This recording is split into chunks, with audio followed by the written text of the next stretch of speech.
Bonsoir à tous, ici Katsupilami. Alors, on va essayer cette fois de faire un deck route. Pourquoi route? Donc tout à l'heure, je vous ai montré un deck sentinelle, comment je le faisais. Ça s'est fait très vite. Là, on va faire un clan que je connais beaucoup moins. Donc je vais être obligé de réfléchir à chaque carte que je vais mettre. Le but, ça va vraiment être de vous présenter à chaque fois ma réflexion, de ne pas le faire dans ma tête. Parce que même pour les sentinelles, j'ai pas fait au hasard. J'ai essayé de vous dire un petit peu, mais j'ai pas tout dit. Là, on va vraiment essayer de voir chaque carte que je mets. Donc, ce clan, déjà, on voit son bonus, c'est un stop pouvoir. Ça veut dire que il ne va pas être évident de le jouer contre les clans à bonus d'attaque, comme les sentinelles, les uppers, les sacrums, les montana, les junks, etc. Et ça va pas non plus être évident de le jouer contre les nightmares, les geists ou les autres routes, les piranhas, du fait du bonus de ces clans-là. Donc, il faut quand même arriver à trouver des cartes qui sont assez puissantes pour contrer tout ça. Et il y en a. Donc, on va pouvoir les voir en elo, du fait de la possibilité de faire des vraies stratégies, de complètement bloquer les adversaires. On va plus difficilement pouvoir l'utiliser en TQ parce que, comme c'est plus stratégique, ça va être plus lent. On fera moins de matchs avec. Donc c'est parti, on va tenter, on va faire du 27 étoiles si possible. Donc 2 fois 2 étoiles, 2 fois 3 étoiles, 3 fois 4 étoiles et 1 fois 5 étoiles. Donc c'est pas de l'élo, c'est du TQ, mais on va le tester en TQ juste après si possible. Donc on va essayer. Hein. Donc là, on voit des cartes qui ont soit des puissances faibles, soit des puissances élevées mais pas de dégâts. C'est pas très intéressant en termes de 2 étoiles, donc ça va être dur de choisir. On va se focaliser si possible sur les pouvoirs. Mike Moose, voilà, il va être pas mal avec ses plus 8 attaques, il va passer plus facilement. Et Jetto, pareil. Donc je vous disais, la faiblesse c'est les attaques, et bien là on compense un petit peu sur les 2 étoiles qui n'ont pas forcément pour but de faire du gros dégât, mais qui passeront plus facilement. Après ça, les 3 étoiles. Donc, Gerdjan, on va le mettre. Donc vous allez voir, hein, il est possible que j'en enlève après, c'est tout à fait normal. Le but c'est vraiment d'essayer de faire le deck au fur et à mesure. Donc Gerdjan, on est en monoclan. Je vous fais vraiment un mono. Donc le but ça va vraiment être d'améliorer ça, d'optimiser ça, pardon. Donc là vous voyez support, comme on est en mono c'est très bon, donc on va le mettre pour l'instant. Curlix, riposte stop bonus. Alors c'est que en riposte mais ça vous fait un double stop. Donc vous avez une 7-4 pour 3 qui vous fait jouer en stat brut. C'est toujours intéressant. Donc après ça, on a Noodle, ça fait du 8-4 sans pouvoir. On peut la mettre. Pareil, là, on a Krao. On peut le mettre, ça fait du 7-3, mais ça fait 5 de différentiel avec les plus de vie.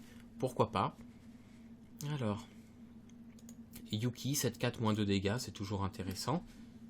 Nai, bon, trop peu de dégâts. Et Rico, on va le mettre. Et Gina, non. Donc déjà, j'avais dit qu'on mettait 2 cartes 3 étoiles. Là, vous voyez, il y en a un petit peu beaucoup. Donc le but, ça va être de les enlever, hein, d'enlever celles qui sont en trop. Alors, donc, je suis très agressif, Yuki, on va le virer. J'aime pas ça. Riposte top bonus, c'est bien, mais c'est prévisible, c'est pas excellent. On va le virer. Après ça, pareil, hop, voilà. Donc il reste Gerdjan, Noodle et Rico. Donc je vais enlever Noodle. Comme ça je vais garder un maximum d'attaque. Comme il y a beaucoup de sentinelles et autres en ce moment en TQ, ça sera bien. Maintenant les 4 étoiles, donc on a dit qu'on en mettait 4. Donc là on a Ratana. Alors, je vous ai dit que je partais sur du TQ. Ratana est interdite Elo, mais elle n'a pas de malus hein, en TQ. Donc on va la mettre.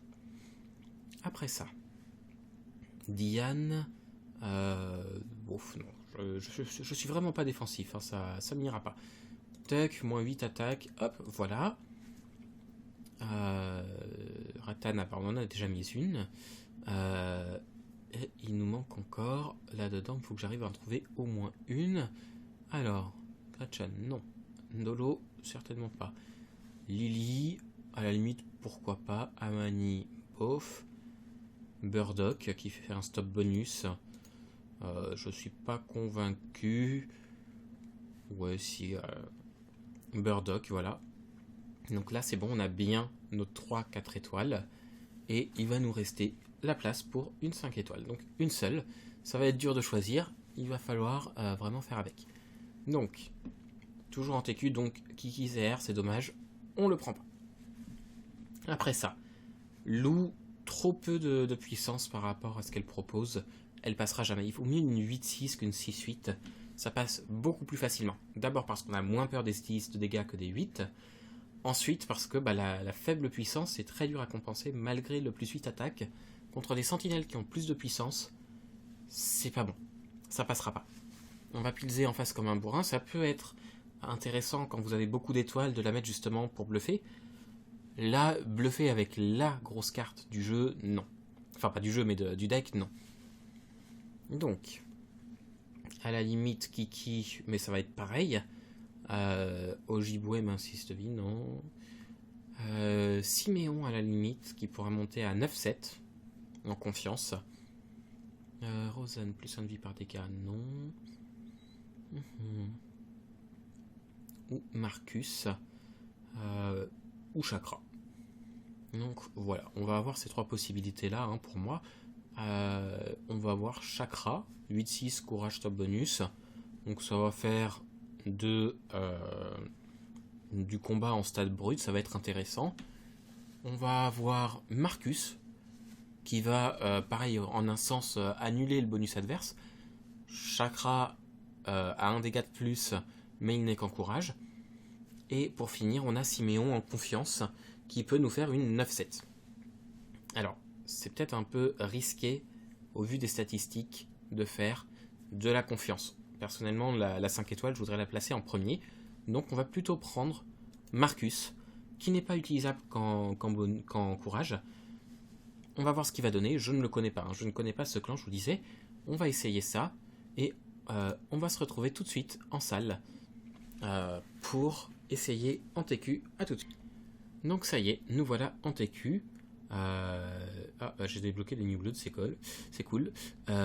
Donc, contre des Nightmares. Hein, je vous en parlais tout à l'heure, c'est assez compliqué à utiliser les Nightmares, à contrer en tout cas, pardon, du fait du stop bonus. Donc, votre stop ne fonctionnera pas contre eux. Alors, là, moi je parie qu'il va mettre Gumbo en premier. On va voir ce qu'il va mettre. Moi je parie sur Gumbo. Donc, on attend un petit peu. Qui joue. Voilà, je vous le disais, il va mettre Gumbo. Il va essayer de le passer. Donc, s'il le passe, il va essayer par exemple de le mettre sur 6, voire 7 piles. 7, il y a peu de chance. On va quand même compter sur 7, ça fait 7 fois 8, donc puisqu'il y a 7 piles plus la gratuite. 7 fois 8, ça fait 56, je crois, aux dernières nouvelles. Donc on va essayer de dépasser les 56 avec celui-ci. Voilà, là on est à 6 piles. Bon bah tant pis, on va se mettre à 6 piles, tant pis s'il en met 7, je perdrai, c'est pas grave. Là par contre, on ne compte pas ces moins 10 attaques vu que j'ai mon copie bonus, donc je stoppe son bonus. Voilà, donc il a mis moins que ça. Il perd son Gumbo, mais il a un avantage de 3 piles malgré tout. Il a j'ai un avantage de 5 de vie, mais il a un avantage de 3 piles. Donc là il va pouvoir placer Crowan, qui va être très facile pour lui à passer pour le coup. Donc, qu'est-ce qu'il va me mettre? Combien de piles il va me mettre avec lui?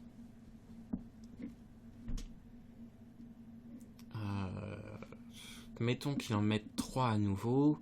Ça fait 3, ça fait 4 x 9, 36. 36, hop, 18.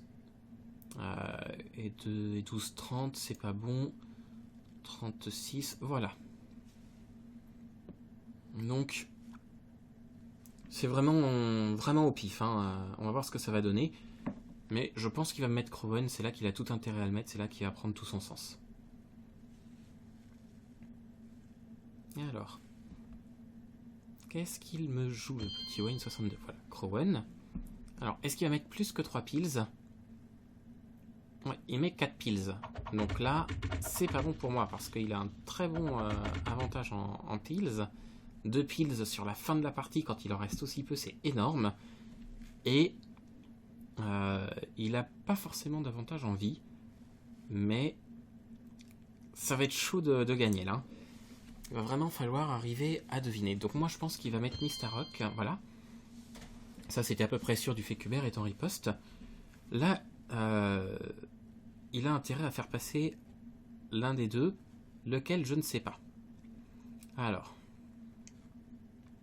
si il tente de passer Hubert, ça va être très facile pour lui, mais il fera moins de dégâts. Donc peut-être qu'il va d'abord passer Mistarok, puis Hubert. Peut-être qu'il va essayer de passer les deux. Donc on va essayer quand même de passer... hop. Voilà. Avec un Pils sur Jetto. On va voir ce que ça va donner. Voilà. Ouais, voilà, je vous disais, il va essayer de passer les deux. Donc là, ça va être une égalité à la fin. Donc on va chacun avoir fait perdre 5 points de vie à l'autre. Donc on va être à 2-2. Et voilà. Hop. Donc celui-ci, normalement, il devrait passer avec ses moins 8 attaques, même s'il y a moins 5, moins 2 de puissance, donc je suis à 5 de puissance. Avec ses moins 8 attaques, il passera sans problème, vu que j'ai un Pils de plus. Voilà. Donc. C'est bon. Voilà. Donc, égalité. Donc vous voyez, contre un deck Nightmare qui est dur à contrer pour ce type de deck, on a fait une égalité. C'est pas extraordinaire, mais c'est toujours sympa. Donc voilà. J'espère que ça vous a montré un peu comment faire, que ça vous a donné des idées, que ça va vous servir surtout. Puis je vous souhaite bon jeu et puis à bientôt.